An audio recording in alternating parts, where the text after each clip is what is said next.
welcome to the all-Canadian Reptile Girl with me, Annalise. Welcome to part 2 of our look at a snake's head and how they can swallow huge meals.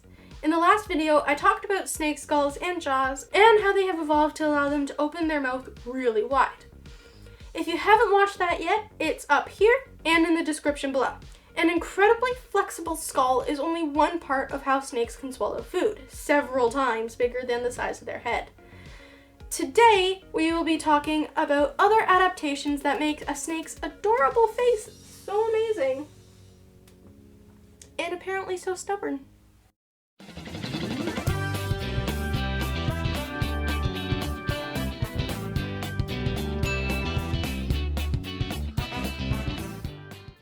Before we dive in, I was speaking to a family member that subscribes to my channel and was asked, why haven't I seen anything from you in a while? Which was very confusing because I upload at least every other week. Well, I did some researching on the old Google machine and I learned that just because you subscribed doesn't mean that YouTube will tell you when there's a new video.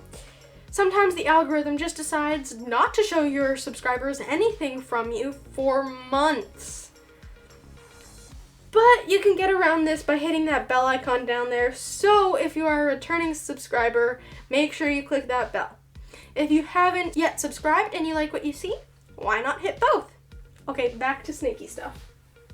So we covered the jaw and skull last time, and like in the last video, there will be some feeding footage in today's video. I just wanted to give you a heads up in case you'd rather not see that.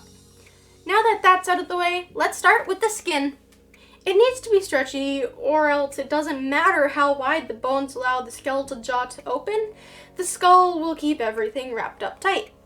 As you probably know, a snake's body is completely covered with tough, durable scales. Fun fact, the number of scales a snake is born with is what they have for the rest of their life. The scales get bigger as they grow and shed their skin, but they don't add new scales. And, barring any damage, they don't lose any either. Neat, eh? Snakes spend a lot of time on the ground, moving through and over rough terrain. As prey animals, they face the teeth and claws of their predators, and the rigid scales provide protection and are instrumental in their ability to move. By definition, something that is rigid is not flexible. So, you're probably asking, just like I did, how can a snake's skin be made head to toe with rigid scales and still be flexible? Great question. Let's find out. The secret is how these scales attach to the underlying skin. Each scale has an outer surface and an inner surface. The skin from the inner surface kind of hinges back on itself and forms a free area which overlaps the base of the next scale. The result is an unbroken covering of overlapping scales. But the skin underneath is quite flexible, and with the big part of each scale not attached to the skin, it means that they can slide away from each other as the skin stretches. This is called scale spread, which you can see if a snake has had a large meal, or is chronically overweight, or if they are gravid. The scales in the areas that need to stretch the most, along the sides, around their neck, and lower jaw, tend to be much smaller than those on their back, belly, or the top of their head. This allows the flexibility that they need when they are swallowing large prey items. Snakes also have a slit under their jaw, which is called a mental groove. Tucked inside this groove is a secret patch of extra skin that allows for even more stretching. This fold is extremely useful, but it is also a great place for snake mites, so be sure to check there when you do your mite checks. Now, it's no good being stretchy on the outside if you're not stretchy on the inside. Snakes have that figured out too. The flesh inside a snake's mouth has all sorts of folds and extra tissue tucked in there to facilitate stretching. I'll talk more about that in a minute. Don't get ahead of me. Another cool adaptation involves breathing. Snakes do have nostrils that they can breathe through a little bit, but they take in a lot of air through their mouth. Choking down a big meal takes a long time. Tasara, my doom rolls boa, right here, say hello, darling, will often take more than half an hour to swallow her monthly rat. So, during that time, is she taking in less air by breathing through the old snot-holes? Nope. She can still breathe easily through her mouth. But how? Well, if we've learned anything by this point, it should be that snakes have evolved a solution for everything. Except this. can't do this. But breathing, they can do. Snakes have a snorkel.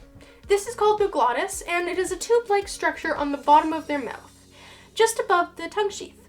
The glottis connects directly to the windpipe and usually remains closed unless they are breathing. When eating, they extend their glottis out below or beside their meal, allowing them to bypass their food and still get air. They have another use for it too. By forcefully exhaling through their glottis, snakes can generate their characteristic hissing noise that they use when they are threatened. Some snakes, like bull snakes, have unique features in their glottis that make their hiss especially loud. Boas can even use their glottis to growl. So cool. Okay, so I need to circle back to the mouth folds. Ugh. I feel weird to say that, but don't worry, it is actually pretty cool. And it has a lot to do with how snakes drink. Snakes have a little hole at the front of their closed mouth. I'm sure it has a name, but I couldn't find out what it was. Google keeps trying to tell me that I'm asking about heat pits.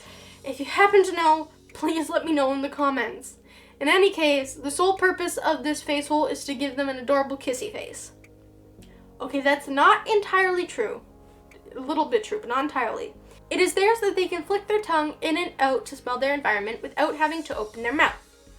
I'll do a video on how they use their tongue to smell soon. The research and script is all done, and I had an awesome joke lined up for it about how it costs snakes an arm and a leg to get a tongue that they can smell with. And about a week after I wrote it, ZeFrank released a true facts on reptile tongues and used my joke. The nerve! His video is actually pretty cool though, you should go check it out. Anyway, usually snakes drink by sticking this hole in water. A puddle, a water dish, dew, whatever. They get a good seal and contracting the muscles to generate suction and sip. Kind of like what we do with a straw, but so much cuter. Look at my lazy corn snake dozer in action. The water dish was just too far away for him to slither to, so he just slurped some droplets off himself while I was watering his enclosure. Let's set aside how cute this is for a second. You can see him flexing the muscles in his head to create that suction. Here are some shots of some other snakes drinking, because it's so cute. So what? They can suck up water. Well, there's actually a lot more going on than it seems. You see, all that extra tissue folded up in the snake's mouth means that there is a ton of surface area, and this tissue is really good at attracting water. The ability for something to attract or stick to another thing is called adhesion. And the snake's mouth tissue's adhesion through something called capillary action is much stronger than the water's cohesion, its attraction to itself. So strong, in fact, that it can overcome gravity, just like a sponge.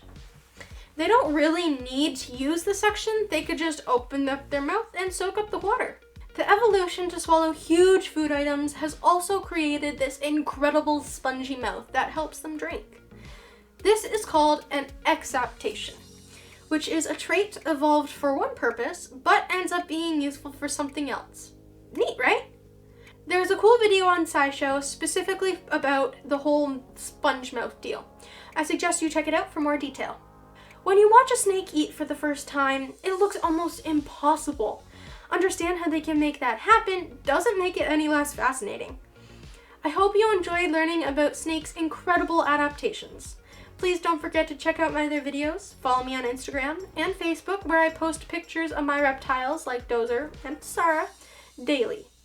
And as always, please like, share, comment, and subscribe. And don't forget to hit that helpful bell icon. And most importantly, remember to nurture all nature. I'll see you next time. Bye!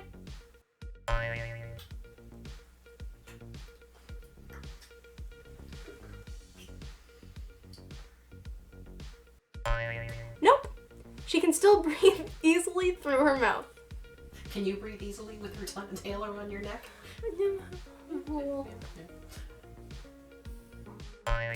It doesn't need... Oh. Do you need help? No.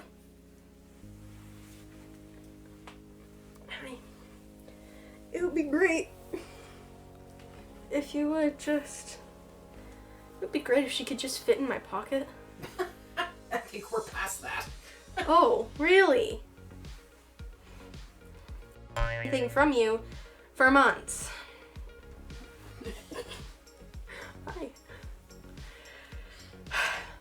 From in the last video. I love you too. Okay. Kisses. She's just gonna.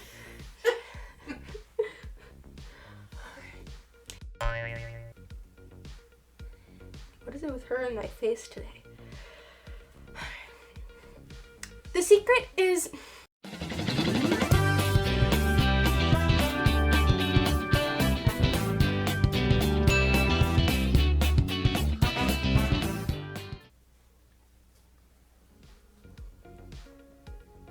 Sarah, I thought you settled down. Lied. Tricked you.